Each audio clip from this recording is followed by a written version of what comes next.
Aircraft materials, processes, and hardware. Non-metallic aircraft materials.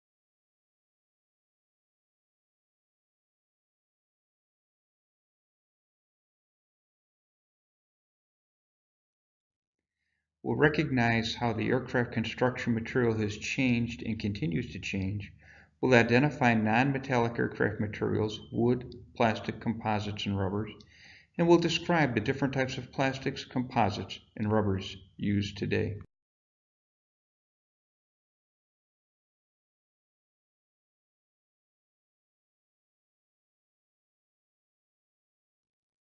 Wood was primarily used in early aircraft construction.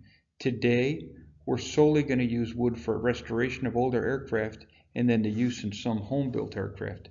Sitka spruce is a standard for wood used in aviation.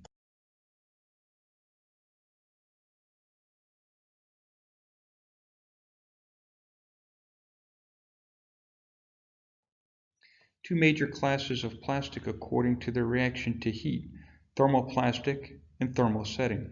A thermoplastic would be something along the lines of a plexiglass that you can heat and reshape.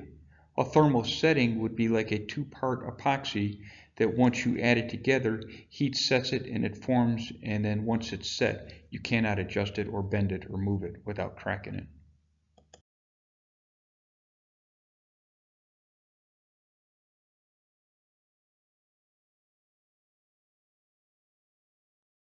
Thermoplastic softens when heated, and it's allowed to be formed into desired shapes. It can be reheated numerous times without impacting the chemical composition.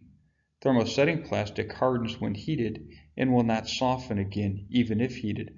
A thermosetting plastic would be like an epoxy resin that has a part A with a catalyst part B. Transparent thermoplastic can be monolithic or solid, can also be laminated. Laminated is more shatter resistant, making it better suited for pressurized aircraft and windows.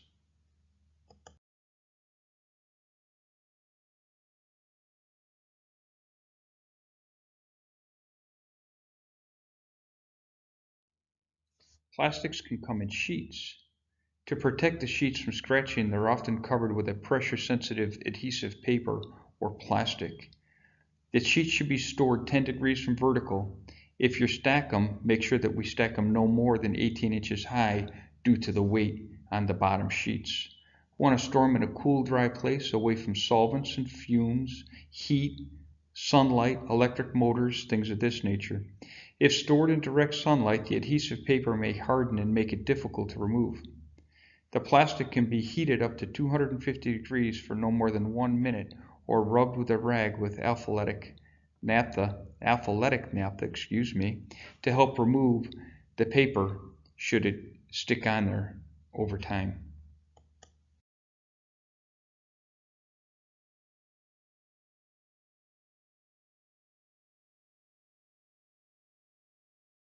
Composite materials began in aviation but are now used in many other industries. It's defined as a mixture of different materials, but they can be individually identified or separated even in the combined state. Different than an alloy that we use in metals and steels that actually mix in and becomes one, a composite is two or three different materials combined together, but they do not mix, they do not combine into one. They still have their own individual identity.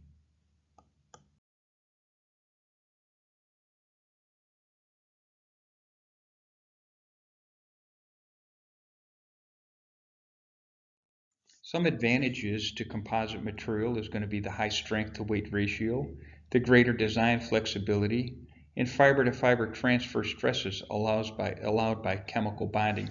In other words, we chemically bond it and the stress evenly moves between them. Some of the disadvantages are going to include difficult to inspect, especially the detection of delamination, the lack of long-term database. We're not sure how long it's going to last, although we're starting to get those trends. It is expensive to manufacture, and it can produce hazardous and toxic fumes and gases.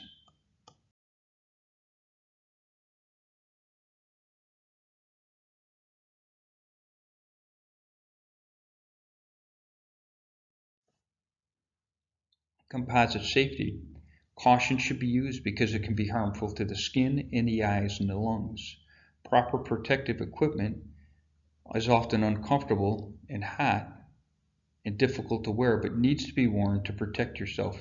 Respirators, particle protection is very important. The minimum protection is going to be a dust mask. However, a respirator equipped with a filter is best. Remember, once these fine particles get down in your lungs, they stay there. They never ever work their way back out. When working with resins and vapors, you need to wear a respirator that has charcoal filters to remove these fumes. A dust mask isn't going to work. You want to follow the manufacturer's recommendations for filter replacement, and you want to follow manufacturer's recommendations when working with any composite material. Avoid skin contact with the fibers and the particles. Irreversible damage to the eyes from the resins and solvents could result. So, although composite has its benefits, we want to make sure we're following all the manufacturer's recommendations for composite safety.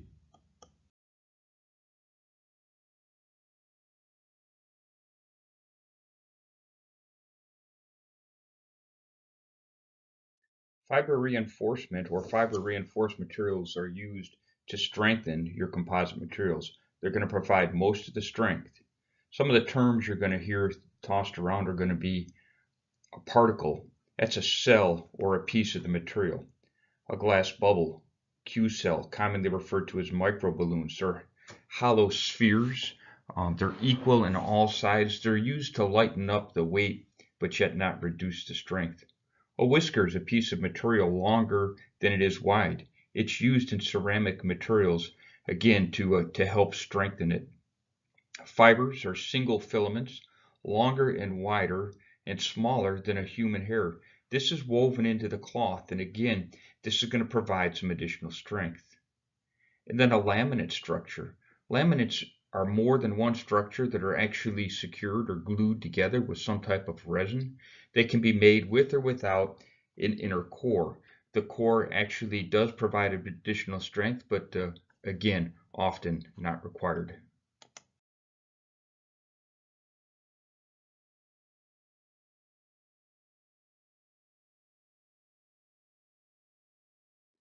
Rubber is used to prevent the entrance of dirt, water, or air. It's also used to prevent the loss of fluids or gases or liquids. They can be used to absorb vibrations, reduce noise, cushion impacts. Different types of rubbers we're going to see. One is a natural rubber. The second is a synthetic rubber. Depending on the systems used, it could be butyl, it could be Buna-N or Buna-S, it could be a neoprene, dicol, or silicone. Each one of these rubbers is going to have a specific system or a fluid that's going to resist it, will not harm it.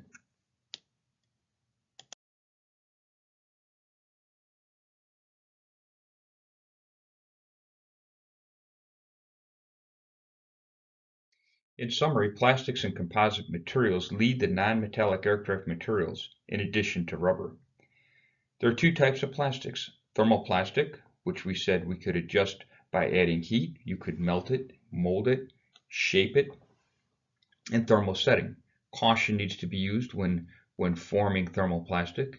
Composites are materials that can be fiber reinforced. They could be laminated structures or reinforced plastics. Remember, a composite material, although you're going to have 2 or 3 materials joined together, won't be like an alloy where they all mix together. These are going to be individually identifiable.